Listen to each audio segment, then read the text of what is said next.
Hello pretty peoples, Kawajapa no Kyodori desu. Today we are going to talk about the so-called suffering passive or adversity passive in Japanese. If you believe the English language textbooks and general English explanations of Japanese, you will have to believe that when Japanese people are suffering from something or annoyed about something, they suddenly lapse into the passive voice in a way that makes no sense at all. Why does this happen? Well, the textbooks can't tell you that. It's just one of those complicated random things in Japanese that you have to memorize, according to them.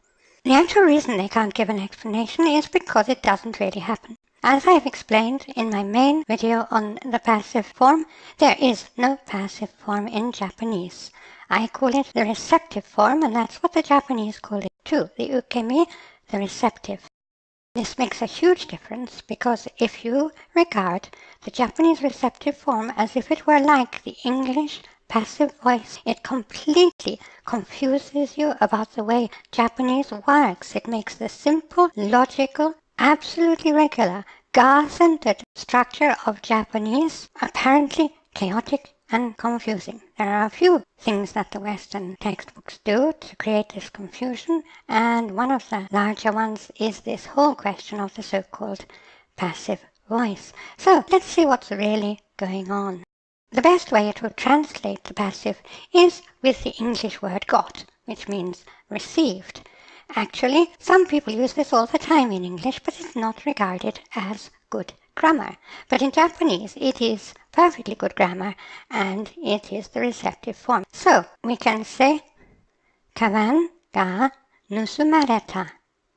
And that means, my bag got stolen. Not my bag was stolen, which is the English passive. My bag got stolen. My bag received the action of being stolen. My bag got stolen. Now that isn't the so-called suffering or adversity passive, or what the Japanese call meiwaku ukemi, the nuisance receptive. This is just the regular passive. A suffering passive sentence, that's to say a nuisance receptive sentence in English, would be I got my bag stolen, as opposed to my bag got stolen. How do we say this in Japanese? Watashi ga kaban wo nusumareta. How do we tell the difference between the two?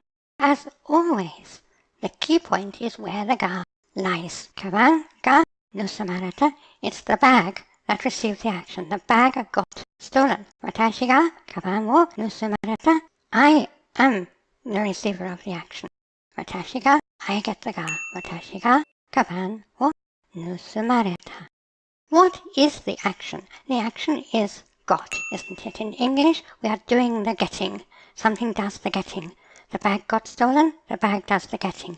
I got my bag stolen, I do the getting. In Japanese, the head verb of this sentence is what? Now, this question shows us how one misconception leads to others.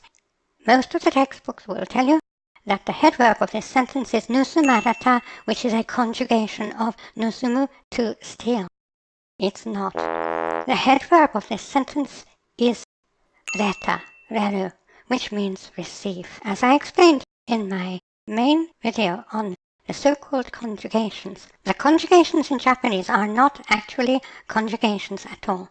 What they are is helper verbs which are attached to the stem of another verb. So in this case, we take the a stem of nusumu, nusuma, and we add to it reru to get or receive the action. So in kaban ga nusumareta, the fundamental sentence is kaban ga reta, the bag received. And nusumu tells us something else about it. It tells us what the bag received. It received being stolen. And once you understand that this is how so-called conjugation is done in Japanese, it's not conjugation at all, the whole range of conjugations, receptive, potential, causative, etc., become very, very easy. So if you're having any trouble with conjugation, as it's called, watch that video and you'll never have any trouble again.